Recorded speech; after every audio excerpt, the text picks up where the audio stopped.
At $200, a Super Nintendo setup costs twice as much as the old system. For the money, the company promises better pictures, sound, and adventure.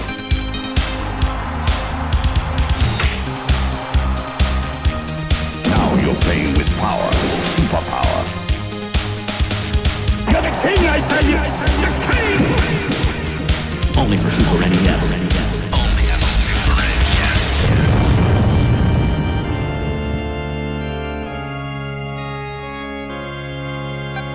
You're listening to the SNES podcast with your host, Soulblazer. Hello, everybody. This is Super NES Podcast, episode number 284. I am Greg, joined by always by my faithful co-host, Joe. Hello. And earlier, we teased everybody by saying that we'd really worked hard to try to line up a lot of guest hosts this year because last year we wanted to have more guest hosts. It didn't quite work out. So this year we made a very significant effort to improve upon that. And you've already heard one guest host episode recently at the time that recently and again today we're honored to have another guest host with us. I'd like to welcome first time joining us on the podcast, Andre, to us. So thank you very much for taking time on your busy day to join us. Thank you for having me on the SNES podcast. So, he is here to talk about his interest, and I assume love of, because otherwise, why would you be here? The first three games. I actually didn't know there's three games until I started doing research for this. The Fatal Fury series, specifically Fatal Fury 1, 2, and Fatal Fury Special, which all came out with the Super NES. This is a major fighting franchise that is still alive and well. Had a game come out recently. Had a new game come out as recently as last year. So. Yep. I don't think Fatal Fury is one of those more like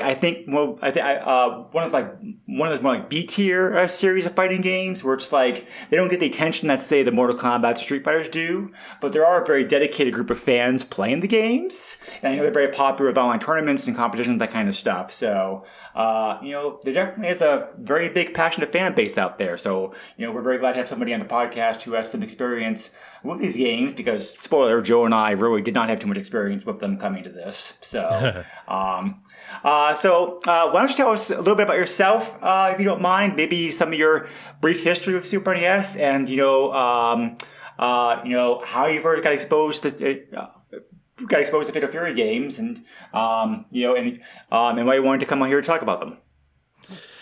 Wow, talk about myself. See, I am the worst. I have no idea. I never have any idea what to say about myself. I am a video game man, everybody. I like to play games. I am, as of this recording, I am almost 44. So I played a lot of stuff growing up, including Fatal Fury. As for Super Nintendo, I got it when it came out. I remember it came out August 91, only because it was right before the school year, and I was such a little shit at school that my mom was like, okay, I'm going to get you this thing. You're going to be good. Damn it. Was I good? Kind of. But I got the Super Nintendo right away, knowing that it could be taken away from me at any time. Thankfully, that didn't happen too much because I wanted to play video games. That was always my motivating factor. So yeah, I've basically had a Super Nintendo since the thing came out here. And yeah, I enjoyed the whole life of it. And of course, during this life was a little thing called the Neo Geo. First and foremost, more than playing games at home, I was an arcade head. More than anything, I wanted to go to the arcade and play stuff. That was the premier place to play everything. Had the best graphics and sound and hottest new stuff to play, including Fatal Fury on those Neo Geo machines. So I'm well acquainted with Fatal Fury at the arcade.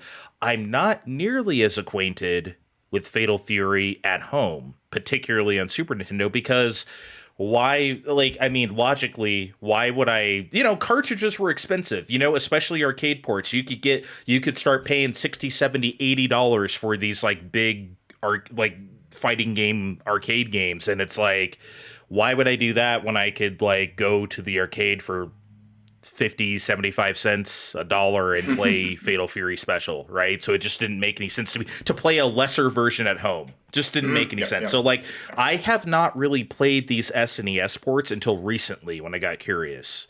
So and I've been kind of impressed, honestly. So yeah, that's kind of my I hope that answered your question. Yeah. So you were not one of those kids lucky enough to have like one of those like Neo Geo home systems then? Oh no! That was way too expensive. Yeah, no way. For most people, it was too expensive. Oh yeah, I think like if for people who weren't around, I think people just forget arcades existed, and it's just like, oh, everyone had to buy this $1,000 thing and $300 cartridges. It's like, no, we literally just went to the arcade and played the games. That's it. Every kid could afford a few quarters, right? So that's why I'm well acquainted with all these games. Yeah. Good point. Exactly. Joe and I have spent time going to our local arcade. Well, we used to live locally. We don't anymore, but we did spend quite a bit of time by local Dave & Buster's, and like there are definitely still some arcade games that are unique to arcades that can't really be replicated by the home experience. Mm-hmm. But yeah, I think like by and large, arcades really don't have the same appeal and draw they used to like 10, 20 years ago before outdoor technology got better, because Fatal Fury is a good example of that. A great game in the arcades. The home versions were of dubious mixed quality, but probably we'll get into here or there. So Dreamcast basically killed it. That was the last straw, because the Naomi board at the arcade that ran Power Stone, Crazy Taxi, Marvel vs. Capcom 2, you name it. Like, there's a lot of stuff on that board, and it was exactly the same at home. Exactly. Yeah. It was like, okay, it's done. There's no need to go to the arcade anymore. After that, it was kind of a sharp decline. Yeah. I definitely remember playing a lot of games on playing a lot of games like on those SNK Neo Geo like arcade cabs because the arcade owners love them because of the fact that they could just easily swap out the games without having to buy like a brand new machine. And there's still some of this in operation. I saw one recently last year that was still running. So there are still there definitely are still a few of them like floating around like the wild, which is like pretty cool. So for something like that old, still be out there and still being played. But for sure. You can still find them. Oh, okay, cool. So real quick, what's a few of your favorite Super NES games? Oh man, it's funny sorry for the plug, but for my show Fine Time, I did a solo episode kind of recently where I did list off my favorite 5 SNES games and talked about them. And so I guess I could just list them off. There weren't in any particular order, but I did include Hyperzone, Super Ghouls and Ghosts, Teenage Mutant Ninja Turtles 4, Turtles in Time, Super Metroid, and the Ninja Warriors. Those are the 5 I picked. Hyperstone Ninja Warriors are curious picks, because those are definitely not common, not often remembered games. So that's interesting. I'm unfortunately not a very common guy, so that's just how I roll. But those are, when I think Super Nintendo, those are the ones that just scream at me. Those are the ones I love. Have we even covered those games yet, Joe? I'm trying to remember if we've actually ever we've gotten around to like those 2 yet. I will have to check real quick, but I want to say we did play Ninja Warriors, but I could be wrong. Yeah, maybe. I do remember playing a ninja-ish game sometime last year, so maybe that was it. But there was a lot of ninja games in the 90s, so I don't blame you. I'm 99% sure we did not have. I'm 99% sure that we've not covered Hyperstone yet. So I have to have you back in the future at some point like that game. But Hyperzone. Okay. Sorry. Yeah. So anyway, thank you very much for all the for all that. Just like a good intro. So. Right, listeners of the show may remember the fact that I'm not the biggest fighting game fan. I do like them, but I always struggle. I usually struggle with the controls. I usually struggle to remember all the combos. Playing against somebody else who even knows the game a smidgen better than you usually results in like a bad time. So I will play them, but I will not play them in like a huge market. I did buy Street Fighter 6 last year with the hope of playing it online at some point with some friends, but I haven't gotten around to that point yet. But I do still play them a little bit. And Joe's kind of in the same boat. Joe has a bit more affinity, a bit more experience with fighting games than I do for sure. But I don't think the two of us definitely do not have the experience with the Fatal Fury series that you do. So. Anyway, by the way, both of those games we have not covered. Cool. Okay. All right. So we're on the list for next year then, I guess. Yep. But I hope you get around to Street Fighter 6 soon. That is a great game. I love Street Fighter 6. I played some in solo mode already, so I do know the game already. But yeah, for sure. So let's talk about So let's talk about the Fatal Fury series a little bit here to give some history and some context here. This is going to be like a real quick primer. If you want more in-depth information, there's tons of other information you can find online about the series, because I said it's a very passionate fan base behind that series. So the series known as in the West is Fatal Fury. The Fatal Fury Japanese name is Garo Denetsu, which means Legend of the Hungry Wolf. Instead, it's an SNK series, of course. It's actually kind of SNK is definitely probably best known nowadays for its like the fighting games. Also probably the Metal Slug series, because there's a new game for that coming up pretty soon too. So there definitely some shared history about that. It's interesting that this first game, the first Fatal Fury game, which is known as King of Fighters in the West, actually was spun off to become its own franchise, King of Fighters. So for one company to have two kind of competing fighting game lines is interesting, to say the least. But they had a lot. They really King of Fighters. I think that's the funny thing now, because like people know King of Fighters the best nowadays. And I don't think people realize that has characters from Fatal Fury and Art of Fighting and all these. It's like a SNK best of. But that's so far in the past now that it's like, I don't even think, like, if you're, I don't know, under 30 years old, you probably don't even realize that. Yeah. No. Yep. Yeah. Good point. Because the last King of Fighters game, let me look real quick. Came out in 2022. So, which is not ancient history, but it is far enough back that people probably kind of have forgotten about it at this point. So, SNK has said, by the way, that both King of Fighters and Fatal Fury do take place in the same city in the same universe. It's just different time periods. Because King of Fighters is more set in the 80s compared to more modern times, the more modern times that Fatal Fury is. So, that's how they kind of explain how they can cross over characters easily back and forth, from the two franchises. But, Fatal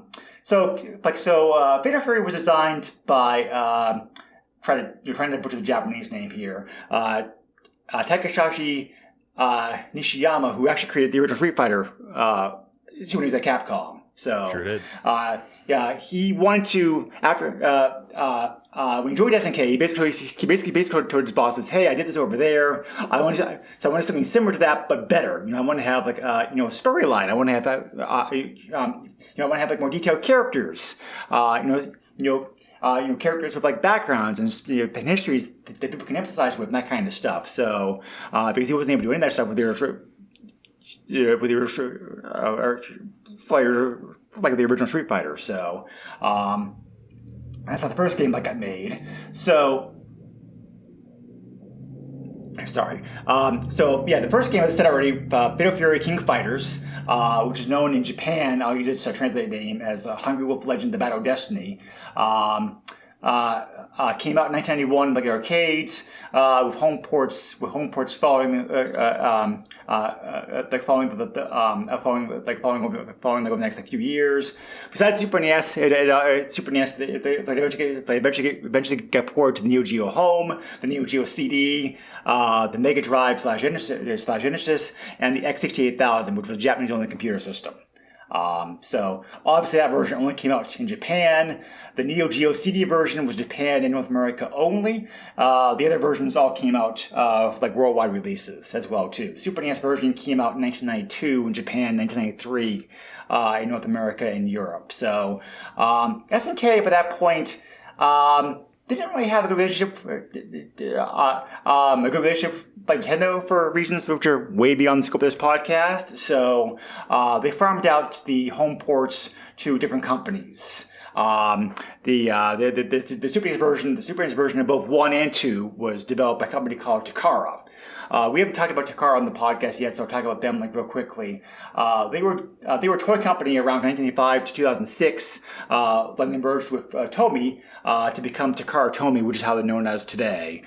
They mostly were known for toys and board games, but they also did have produced, as Joe probably already knows, the Transformers toys. Yep. Along with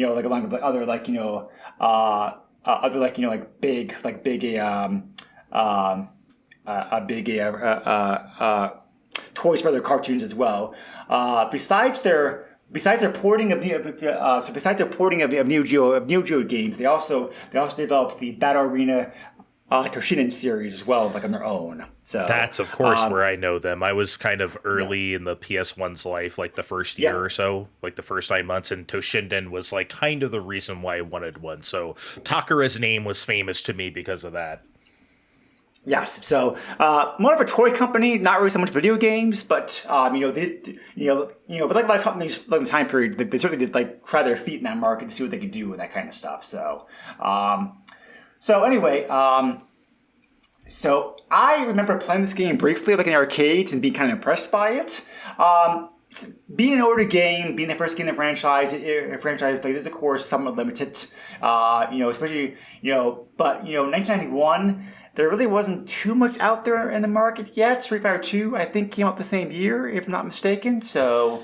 So Street Fighter 2 came out in March, and Fatal Fury came out in the fall, September, October. Yes, and I remember this just because it was the first game I had ever played.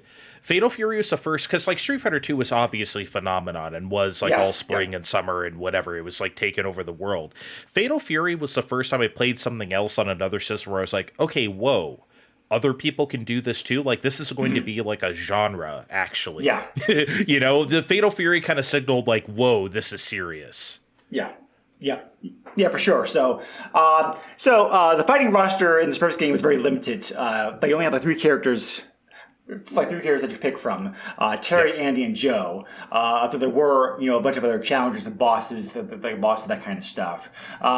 Besides the gorgeous graphics, because the graphics were gorgeous, in the arcade version of the game for sure. The game was also the game was also known for, and also uniquely, I'd say, it was called 2-lane battles, which basically is you have 2 rows. Well, most video games, especially as most video games, obviously, it's obvious the game has 2 backgrounds. There's a front of background, there's the back that the forward background, the background and the rear. So, the graphics grow by different speeds, parallax scrolling, that kind of stuff. So, in this game, you were able to fight in both rows, the background row and the foreground row, and you could change back and forth anytime you want to, which is pretty cool at the time period. The closest thing I can think about that's somewhat similar to this would be the Dead or Alive games, where it's where it's like you can fight in different parts of the same stage as the battle goes on, but this one still is more unique in the sense that you actually could swap between them like any time that you want to as well. So it adds a lot of like challenge strategy to it. I think being able to have that system, and it was and it's only possible because the Neo Geo hardware in the arcade was running some very high core, expensive, heavy duty stuff here to handle all this because obviously the home versions could not do that, so they suffered. They suffered in various ways, which we'll talk about here, like in a little bit. But I definitely remember being very impressed playing this game like in arcades, being like, hey, that's that's a pretty cool feature. Joe, do you have any experience at all play this game, playing it before the podcast, like either arcade or home versions? So not the home versions, but yes, the arcade versions. So I stumbled upon Fatal Fury. It was actually in a cabinet with Metal Slug. So that's what that's a combo I saw a lot. Yeah. So not only did I get to play Fatal Fury and fall in love with its game mechanics, but also was introduced to Metal Slug, which if you know me, I'm a run and gun guy, so absolutely love that. Really sad that we never got at least the first Metal Slug game ported over to the Super Nintendo, but after playing these 3 games, I can probably see why. Oh, Lord. Yeah, dude, Metal Slug on PS1 was a mess. I can't even imagine it. Yes, it was. Right. Oh, my God. I mean, it was playable, but oh boy, was it like a rough Lord, experience. no, Yeah. So I have a lot of experience with the first game in the arcade, but really my experience with this series really stems from my love for King of Fighters that I've been playing forever. It was fun to come back full circle to like the origins of that series here with Fatal Fury. We'll get into it, but let's just say every time I played the game, I just wanted to be in the arcade playing the game. That's a good segue then. Yeah, exactly. Yep, so I think it's a good segue. So Andre, you said that you didn't really have experience playing the Super NES version of this game before the podcast, so I'm curious to know what your thoughts were. Yeah, I gotta be real. Like I said, I grew up in the arcades. I was an arcade snob, okay? And this was a time where there was never a bigger disparity between arcade hardware and console hardware. As I said, as we got to later in the 90s, so Dreamcast and PS2, that gap completely closed. But at this time, it was wide open. So again, it just didn't make sense to me to be like, oh yeah, I'm definitely going to spend, I get 4 Super Nintendo games a year or something because they're so expensive. I'm not going to blow one of those on Fatal Fury Special, the crappier version when I could just go out and play that at the arcade. So... And also, I just didn't like the way they looked. I was a kid who, my friends still dunk on me for this on Fine Time and whatever, whenever I've told one on a podcast. They love that I tell them the story of, my friend, it was 1995, he got Killer Instinct for Super Nintendo for his birthday because it just came out. I was appalled. I was looking at that TV screen what is this crap? We can just literally go down the street and play it for real. We don't have to do this to ourselves. This is not good. So I made up some sort of excuse. Oh, would you look at the time? My mom says I have to be home by some kind of date, so I left. Anyway, point is, I just did not like arcade ports from that era. So coming into Fatal Fury Special on Super Nintendo, I was like, okay, how good is this going to be? Oh, good, it's on Nintendo Classics. I can just load this up and play. Honestly, I was pretty impressed. There are some things that are glaringly missing, but compared to previous ports by Takara, especially the first Fatal Fury to SNES, that was garbage. That's awful. So sorry. That's actually the one I'm asking you about. Just that first game. Oh, I'm sorry. Jesus Christ. That's okay. I'm so sorry. No, that's all right. No. That was good, terrible. So, yeah. Yeah, it was really bad. I didn't have it, but I was just oh no, like this looks bad. I forget how I saw it. Maybe a friend had it. Maybe it was at like a Target kiosk or something. But I remember looking at it and being like, oh Jesus, wow, no, thank you. Sorry, I thought you were talking about Fatal Fury Special. That's okay. Yeah. So, Joe probably remember we have covered Takara ported games in the past because I said they're the ones who handled SNK console stuff mostly, and I was afraid going in. Their ports usually are not very good. So, and I'm afraid that their port of Fatal Fury is again, it's not great now. How much of that is really their fault? I don't know. I'm trying not to be too hard on them because I have to realize that they had an impossible challenge. The Neo Geo hardware, as I said, is so much more powerful than what Super NES could do. It's like there was no way they could, that they could deliver an even more close experience on Super NES. So they tried. So I will just say at least that much. Obviously, a lot of compromises were made. That very innovative 2-lane system that the arcade version had to be replaced by single or conventional 1 lane. Because of course there's no way the Super NES hardware could handle that. The 2-on-1 battles that the arcade game had are gone. The bonus rounds replaced. You are able to have the second player pick the CPU controlled characters as playable, which is a nice touch. It's playable, but you're right. Compared to the arcade game, it's just so much more of a shallow experience. But like I said, I understand it was a possible challenge. So it's 64-bit onto 60-bit system, that kind of stuff. So I do give them a pass with that. But it's also as you just pointed out, the later games do get better at least, but... Well, yeah, because that's how... I mean, also the point is, it wasn't really their fault. Also because, people just didn't know the hardware like that yet. As time went on, they got to know it better. Okay, this is what the Super Nintendo can and can't do, so let's play to those strengths. But at the time they probably just had to get this out, and we know how the video game industry worked back then. You had to just get that stuff out real fast, and that's it. You did not have time. Now we take 5 years to make a game. You couldn't do that back then. You had to get that poured out in 6 months, and that's it. Yeah. So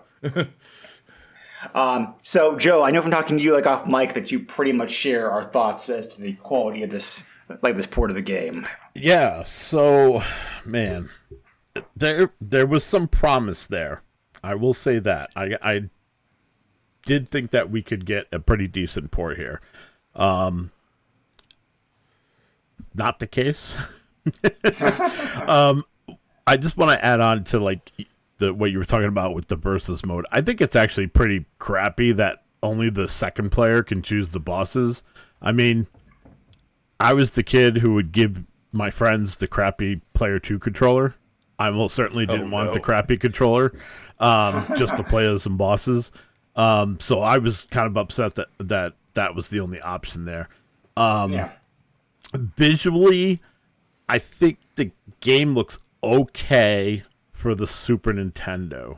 That being said, graphically, music-wise, graphically, music-wise, the game's fine. So the sprites look not as detailed as they should be, but they represent the characters well. My biggest thing for this game, specifically the first game, is the inputs felt delayed. And I was going to mention that. The inputs here are terrible. And in a fighting game, that is the kiss of death. That is exactly what you get here. Now, there are some highlights. I loved that some of the the animation, as far as there's this one guy that you fight. He starts off as a little hermit looking dude. I always call him Master Roshi, but that's not who he is. But there we go. And mid fight, he just turns into this Hulk of a man and starts becoming a little bit more difficult. I like little things like that. I thought that the backgrounds looked decent compared to the arcade. Like, again, you're not getting 1-to-1 here.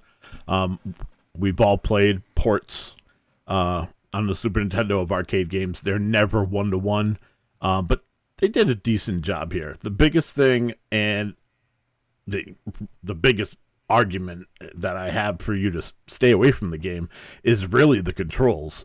Outside of that, I mean, sound effects. There's also, yeah. I was gonna say sound effects are decent. The music is like I don't know, like I felt like they used like an organ or like a church piano to make some of the music, which I mean, you got to do what you got to do, but like I don't know, it just, nothing's gonna beat that arcade sound, and I expected a little bit better here, but also, as we discussed, this is a early Super Nintendo game, so it has its limitations, and as far as recommending this game, I definitely couldn't because of what I've already stated, and the fact that, as I stated a little earlier, playing each of these games, all I wanted to do was fire up the emulator and play the arcade version.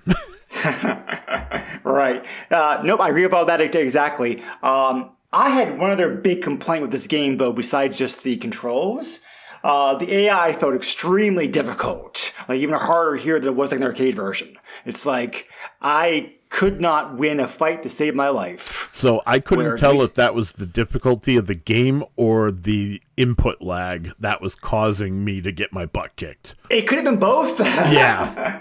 It's definitely both. SNK, the computer is notoriously ruthless in pretty much every game. True. So I mean, it just is what it is. Especially bosses. Oh my God, forget about it. You can turn that difficulty down all you want. You're still gonna get reamed sometimes. So it's just the way they program it. That's just the way they are.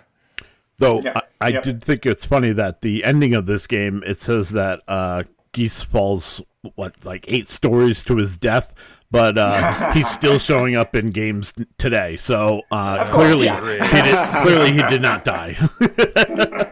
Right. So that's a good segue to go on to the next game then, because I'll cover cheats and eBay pricing for all these games at the end to make things easier.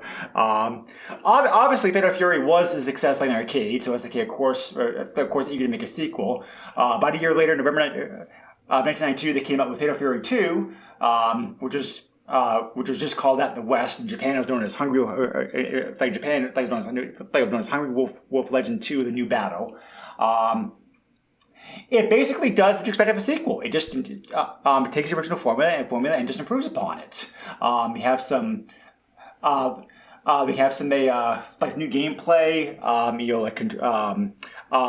The controls are a bit different. They're a bit different. They use the 4-button configuration as opposed to 3-button configuration that the original game did. The graphics are a bit better. It still uses the 2-lane battle system that the original game did. You're able to have the evasion attack, which you can do if you're able to guard an opponent's attack and successfully counterattack. There's also the desperation move, which is added, which allows you to do massive damage, like an special move attack if you play below 25% health, which hopefully the arcade points out to you by having an annoying flashing red color. So I remember that for forever, I think. But the rosters expanded greatly. You went from 3 characters to 8 characters playable in this game. Notable additions included like Kim, who was the first Taekwondo and the first Korean character to show up in a fighting game.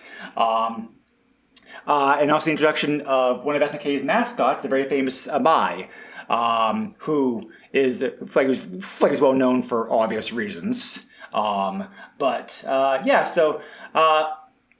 Even me, somebody who's not very good at fighting games, could see in the arcades what a difference step up in quality and quality in gameplay that this one was. And this was actually a game I did not mind playing with my friends, just because of the fact that I felt, even though it was still, as pointed out, ruthlessly difficult, I thought the additions to the game took an already pretty good game and made it even better. Honestly, as far as like a very solid, huge leap forward in like only a year's time, which is like very impressive, I thought, because like how long did it take Capcom to try to significantly improve things in Street Fighter? So, just having this much of a difference in difference in a year was also like like very impressive.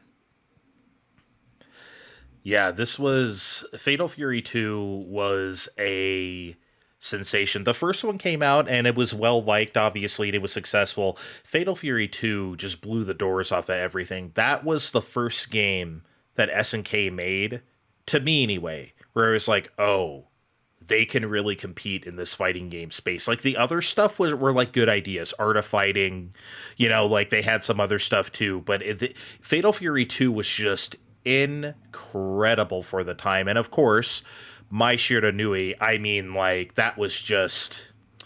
Look, I'm just going to say, I mean, that game came out at a certain... The game came out when I was a certain age, I'm just saying. What can I say? So it's just, hey. Yeah, SNK knew what they were doing, so... Yeah, they knew exactly what they were doing. Oh, they knew exactly.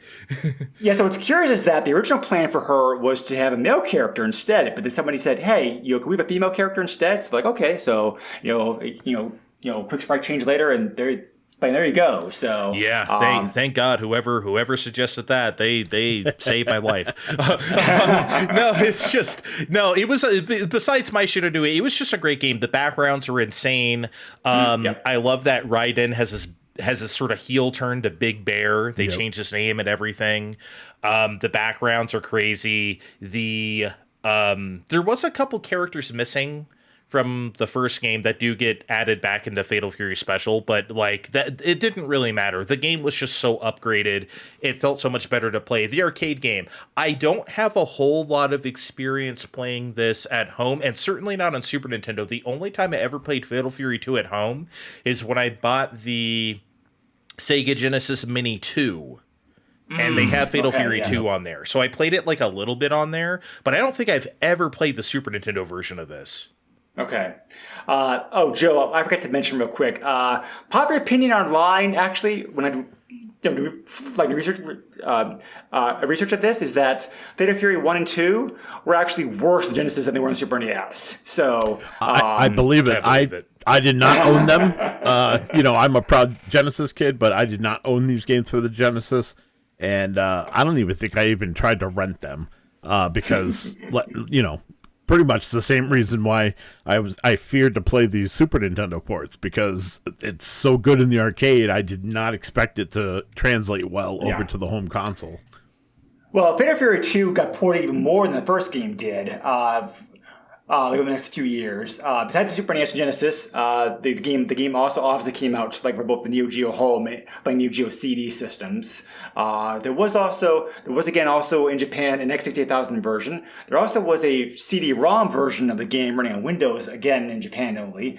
And would you believe it or not, there was in Japan only a Game Boy port of this game. Yeah. Which I saw online, and it actually looks okay for the Game Boy, I think, but I didn't actually play it. But I'm like, damn, that takes some guts to try to pull that off, because it's funny you keep mentioning these X68K versions. I did not know those existed. I know there's a lot of weird ports for stuff at this time, but I would love to now kind of see what those. I wonder what they look like for X68K. Go watch the YouTube video. They look just like the arcade. It's amazing. They do, wow.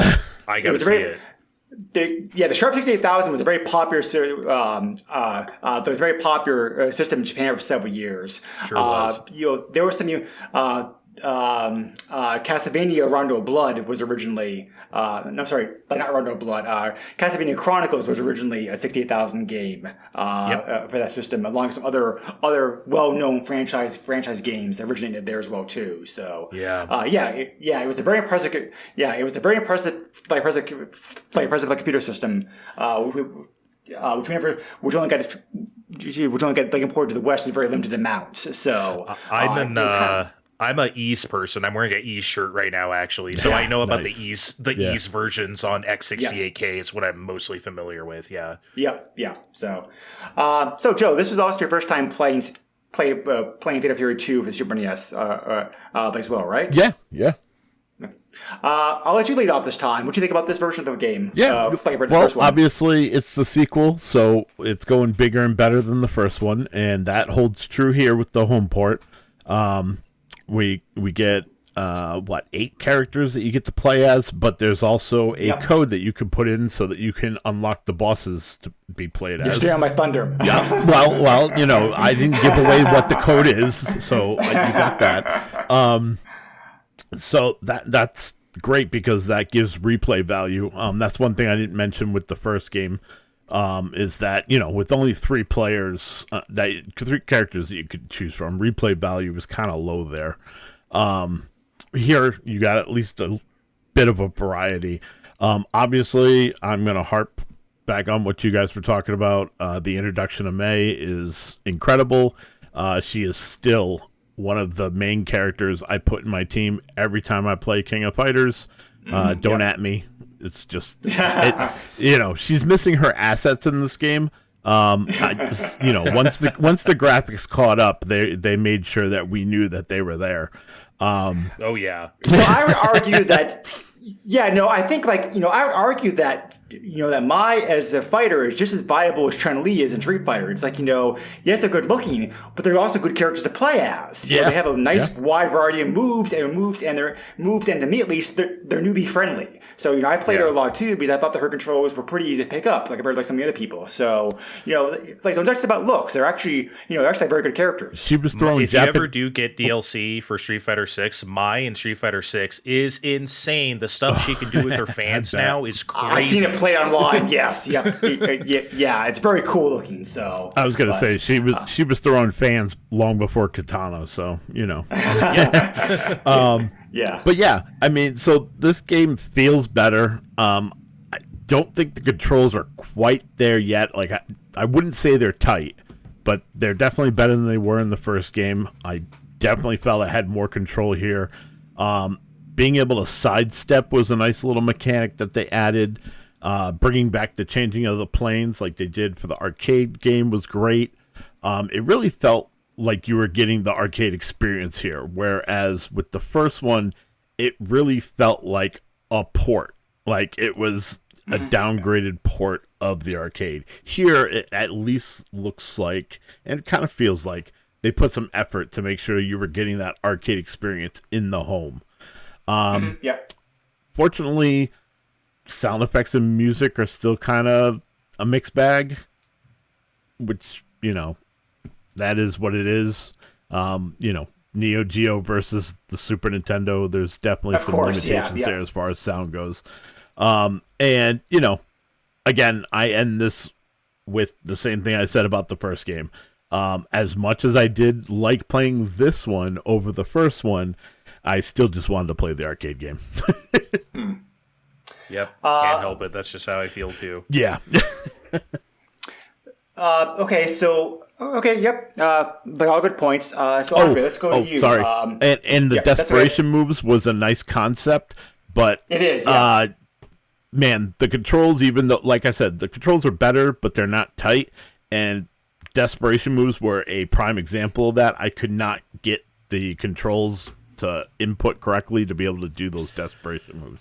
But that was the only other thing I skipped over. Sorry. Okay. SNK games have very strict inputs. They always have, whether at home or arcade. Yep. So it's tough to do. Yeah.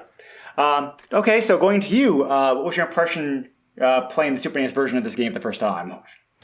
Yeah, it's about what you could expect. Again, I was such an arcade snob where I wouldn't even look at a game like this. I wouldn't even dream of pissing myself off by asking for this for a birthday or something like that. I'm like, there's just no way. With that said, it's fine enough. They have the voices sound good. That's kind of the impressive thing, especially over Genesis versions of stuff. The voices sound pretty all right. Yeah, they're a bit muffled. Yeah. But it's okay. They sound Super Nintendo-y, but they're all basically here, and they sound okay. What I really have a problem with is like the sprite proportion sizes. I think don't necessarily feel great, especially compared to other ports. Like at this point, we may have had like Street Fighter 2 Turbo or maybe World Heroes 2. I think had been ported by this point. I'm not sure, but like. Those games felt like the sprites felt like the way they did in the arcade, relatively so. Fatal Fury 2 still doesn't feel that way. They still feel a bit smallish, which is kind of probably the most disappointing thing for me visually. But yeah, this all this does is make me just be like, I can just turn on Arcade Archives and play. Now, obviously, that's a 2026 problem, but even as like a 1992 or 3 problem, you can just go to the arcade and play it. Yep. So as long as you had it. As long as you had as long as you had easy access like an arcade, you were lucky enough to have one easy enough to you. None of us did, so the whole version of the games were pretty much the best we could get with them. But I agree with everything you guys are saying. I think graphically and sound wise, they did the best they could considering the limitations of the system. I definitely agree with you, Joe. The controls of this game still feel very tight, like not forgiving. The game did feel easier than the AI difficulty definitely felt easier than the first game. However, I wasn't getting murdered as much in this game. As with the first game, and also the gameplay felt faster as well too. It felt more like the arcade tempo than the first game did. So, I really appreciated that. So. Would I have been okay with this back in the day? Sure. If I didn't have access like an arcade, I think it's it is playable. And like I said, Joe and I always talking about this.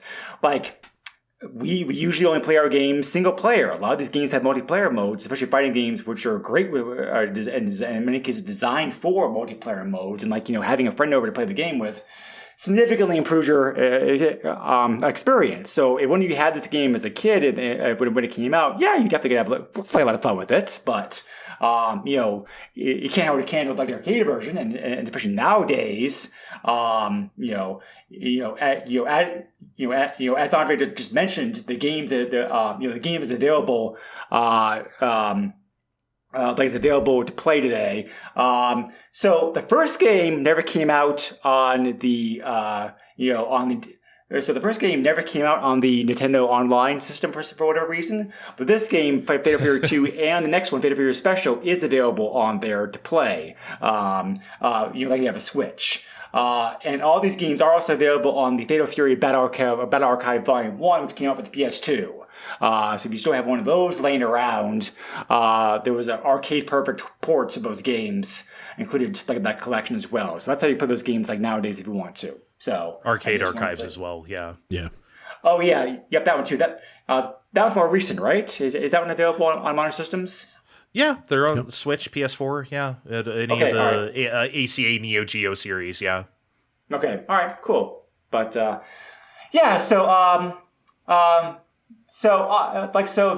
SNK decided to do take a page from Capcom apparently, because they decided to come out with a enhanced, updated version of Fatal Fury 2. Much the same way that they did, the Capcom did with Final Fight and Guy. They came out the following year in 1993 with Fatal Fury Special, which is known as Hungry Wolf Legend Special, like in Japan. So I guess they basically just wanted to try to compete with all the Street Fighter 2 versions that were coming out like this point, and just kind of try to update what was, at this point, a very good game, and try to make it a little bit newer, a little bit more fresher to help keep something just interest alive like the arcade version. So the character roster has been improved. The 8 characters for Fatal Fury 2 are still here, plus the 4 AI only characters from that game. Are now playable. Flat out be played, and also 3 characters for the original game. So that's 15 characters altogether. So it's a very impressive roster size, especially for a game that came out like 1993. The crossovers start here also because Ryo, the protagonist of Art of Fighting, is here as a hidden opponent. And it's playable in most of the home versions as well too, as well. So this version of the game was very popular. Also got numerous ports. Besides Super NES, like also came out with the Neo Geo Home, the Neo Geo CD. Again Japan only. The X68000. And again, Japan only a CD-ROM / Windows version. There also was an FM Towns version, which is another Japanese-only computer system that was popular at the time period. Ooh, and also did not know that existed. Yeah. And also speak about not knowing that existed. Sega CD and Game Gear ports. Like this game as well. So Sega CD I knew about. Game Gear not so much.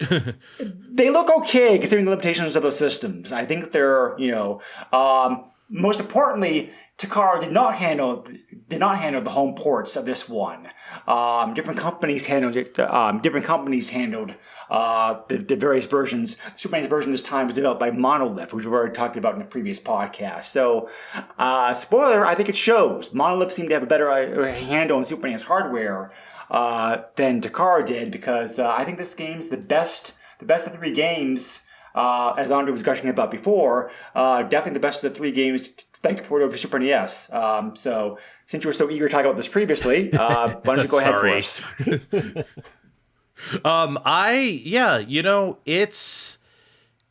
It's really impressive even today, like not even just from a 1994-95 perspective. This one is all right. It really is. If I had received this again for a birthday or Christmas or something like that, and I had gotten this for a present, I wouldn't. This is the one where I wouldn't have been like, oh man, why would I play this version? This is pretty all right.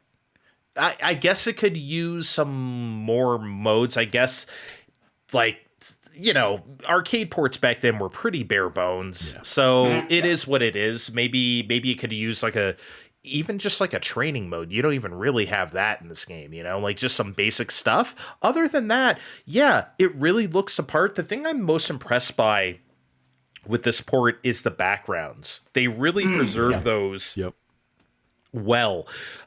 Terry's iconic train stage, obviously, just blaring by, and it has that sense of speed. The beach stage, excellent. They preserved all the times a day. Like when you fight, round 2 is a different time of day. Round 3 might be another different type of day. They got all that stuff. That's not something I expected to see in a Super Nintendo port.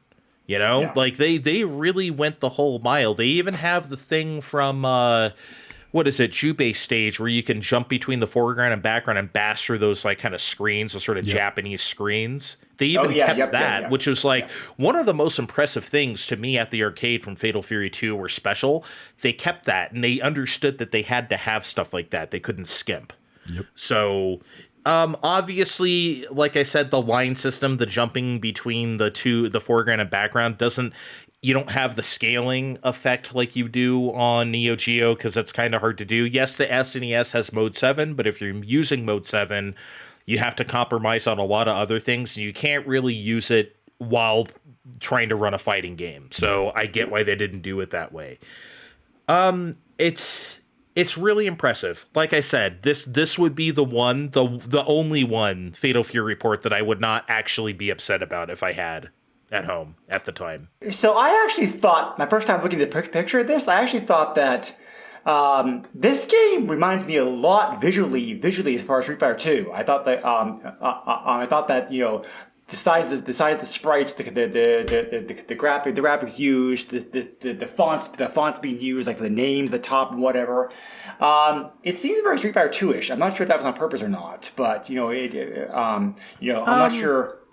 To me, it's just kind of the visual language of fighting games. The life bar is yellow. The red is it's just kind of, the color schemes are very similar up there. Sure. Yeah. I would agree.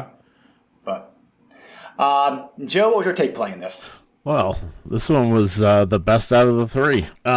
So I love the fact that you got 15 fighters. I like the fact that you can still switch between the planes on certain stages. You have the sidestep. They introduced not only the backdash, which is a great asset, but this introduced, if you know anything about the King of Fighter games or the Fatal Fury series, this introduced the duck walk. which is Yes. a great, which is a great mechanic. Gameplay here is better. Again, the controls are not tight, but they're pretty close. I'd say the biggest disappointment was there was a bit of slowdown when you're playing. But you know what? The graphics are better. Sound is still meh. I guess we're never going to get sound past is not that. great. Yeah, I guess we'll never get past that. But the graphics are better, as Andre was saying. Like with the backgrounds, they look arcade accurate. They look great.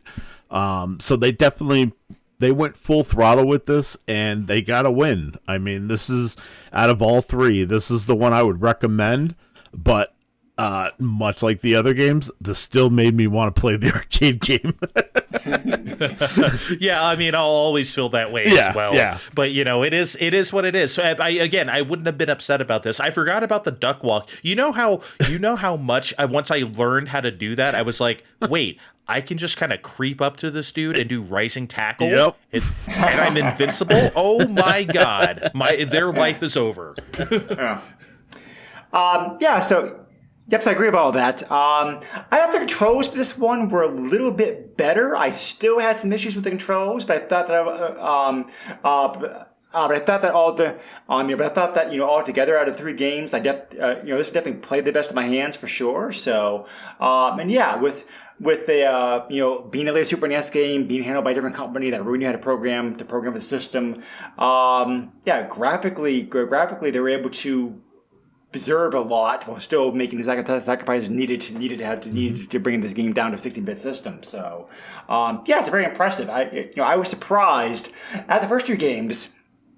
My expectations for this were pretty low. Maybe that's why we're talking so favorably about this port, because it's like our expectations were so shattered by what Fatal Fury 1 and 2 that this was actually pretty darn good on the system. So yeah, I agree. I would have been happy with this game back in the day for sure, because it actually.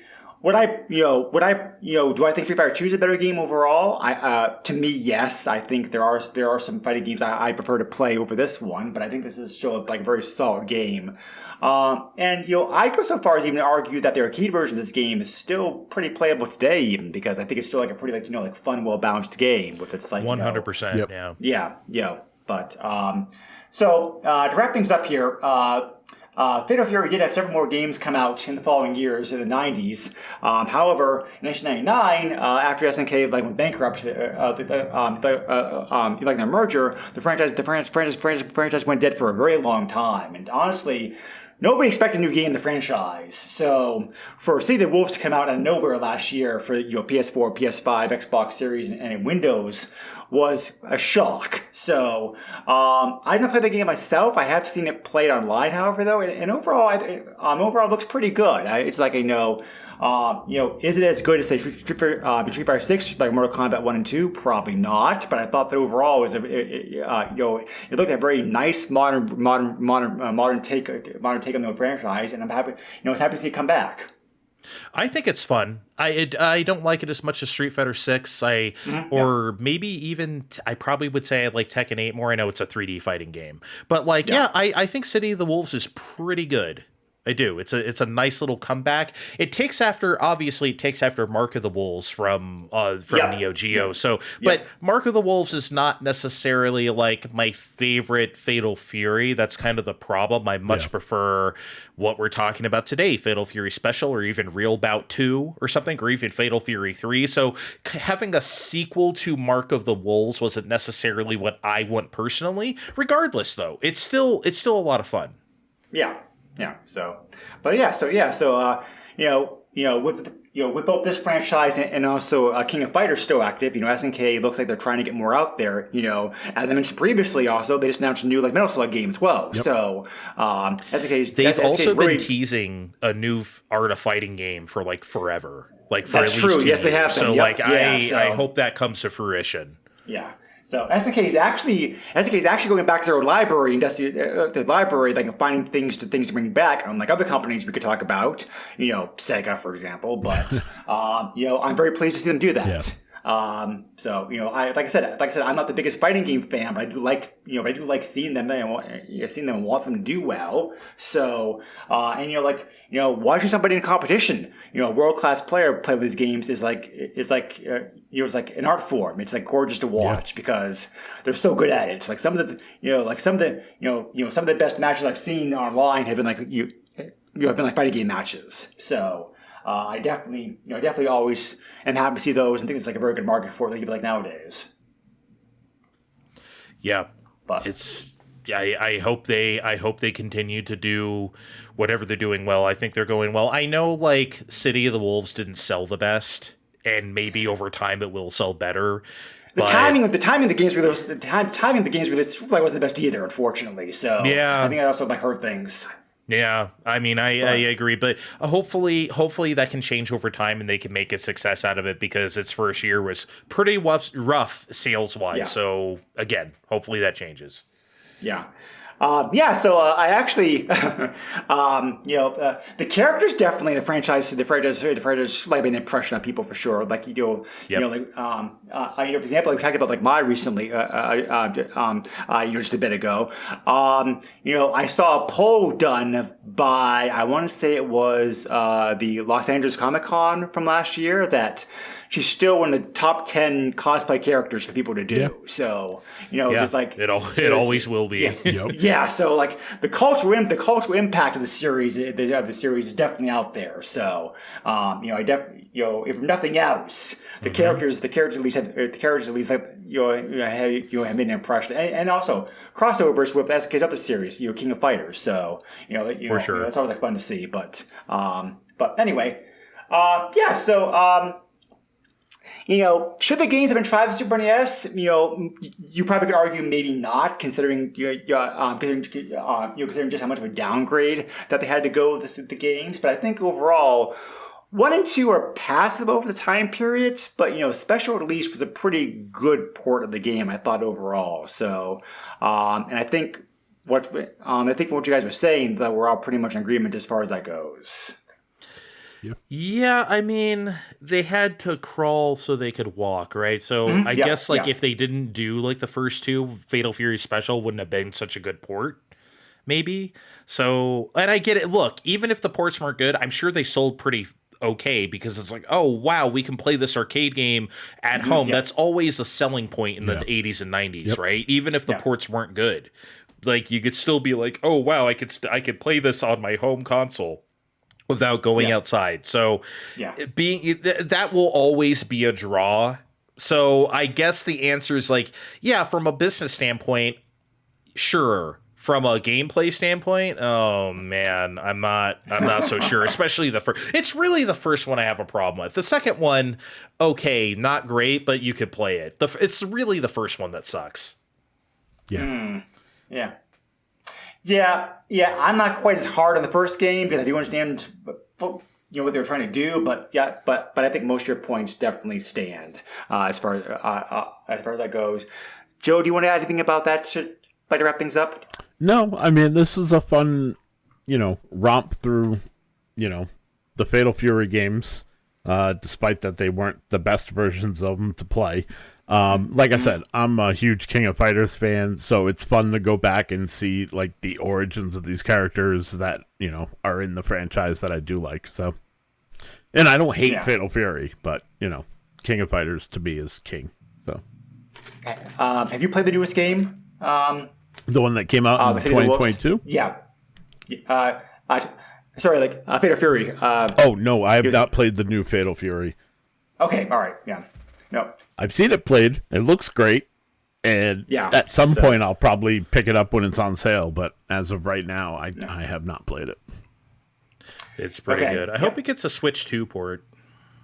I don't think that's because the reason the game didn't come out for Switch was because obviously the Switch couldn't handle it, but the Switch 2 probably could. I think no doubt. I have no doubt in my mind. It definitely could. So, but But all right. So one last trivia thing to kind of throw in here before we move on to the cheat codes and eBay price and wrap things up. In Japan only, for the home release of the game, for Fatal Fury 2, they actually released Hoei actually released a special Fatal Fury controller, which actually had the program buttons, the special attacks were programmed in, so you could just push one button on the controller like to do it. And those controllers are very highly desirable these days. That sounds crazy. A special controller. Right. Yep. Japan only, so good luck finding one. Yeah. Anyway. I just got to find the closest hard off. I'll be all right. My trip to LA begins now. So anyway, as mentioned before, yes, the Super NES games did sell very well based on these prices. And also the amount of copies that I saw. The Fatal Fury Special is the rarest of the three, but even by me saying rare, that just means it's a little bit more pricey than the first two games are. There are numerous cheat codes and combinations that you can use, as you already alluded to previously. For the Super NES version of the game, the Super NES version, the first game, Fatal Fury, only had one code. There was a code you could use in that game to give yourself extra continues. They kind of nerfed the other codes compared to the other versions of the game. So this version only has that one of the one code. Anyway, it was a little hard doing research for this because the titles because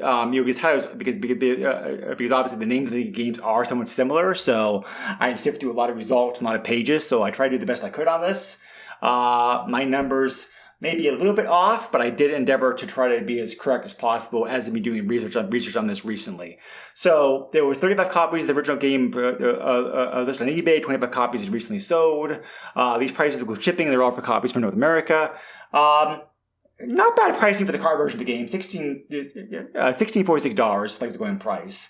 CIB ranged wildly depending upon the condition of the materials. A low price of $60 and as high as $357 for a complete mint example of the game. So collectors, not that bad a price to pick up. I don't think so. By Super NES pricing, that's relatively cheap.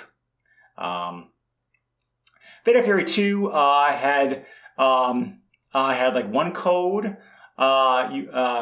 Which Joe mentioned already, allows you to play the bosses. There's also an Easter egg, which I don't think we talked about already. To get a special ending of the game, you have to beat the game without using continue. Which good luck with that. Because, good luck to your ass. I mean, my God.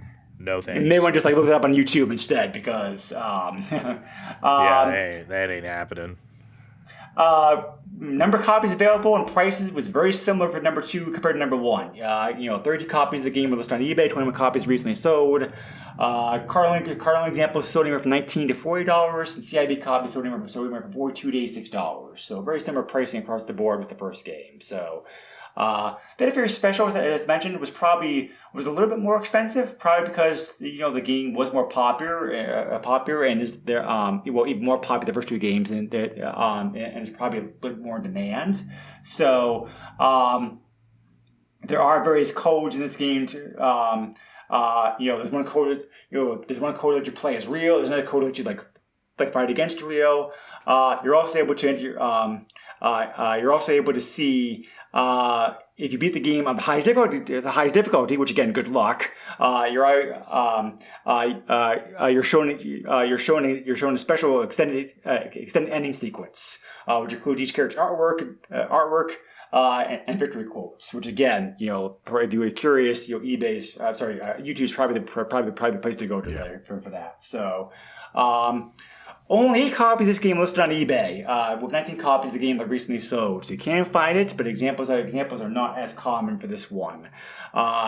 Sold copies range anywhere from the cart sold anywhere from $28 to $67.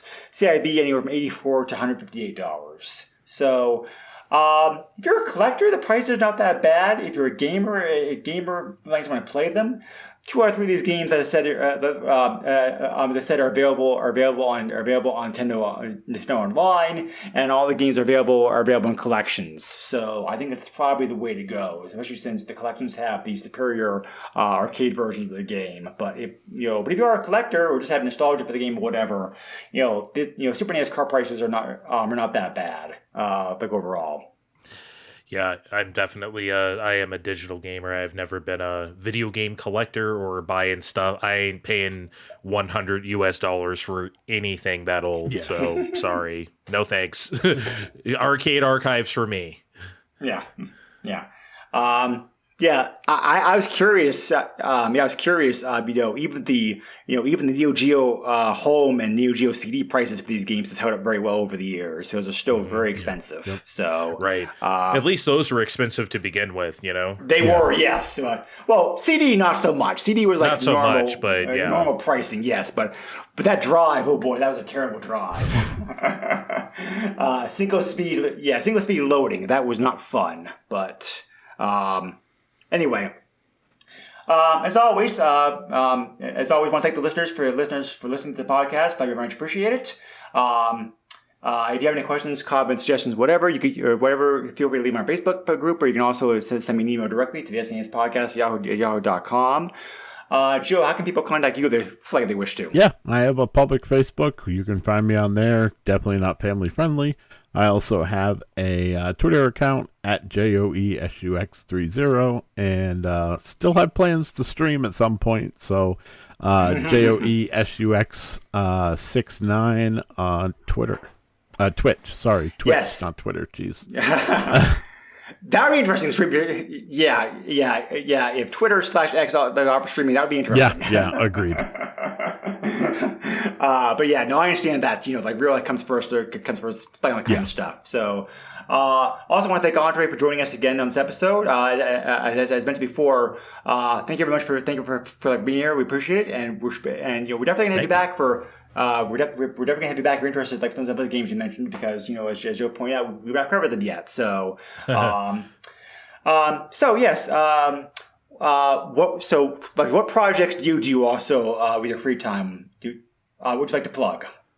Oh, well, how about the 2 podcasts I appear on? So, one, I do a podcast called Fine Time with my friends Steve and Kevin. We talk about whatever we've been playing, new, old, or in between. It could be something new, like Saros, or Pokemon Pokopia, or Pokemon Spanakopita, as I like to call it, or, something old, like Fatal Fury Special. No matter whatever we're authentically playing at that moment, that's what we talk about. We cover current stuff like a Nintendo Direct, or, whatever's currently happening as well. Microsoft's latest mess ups, anything we like, anything we think is interesting. We like to play games. So yeah, Fine Time.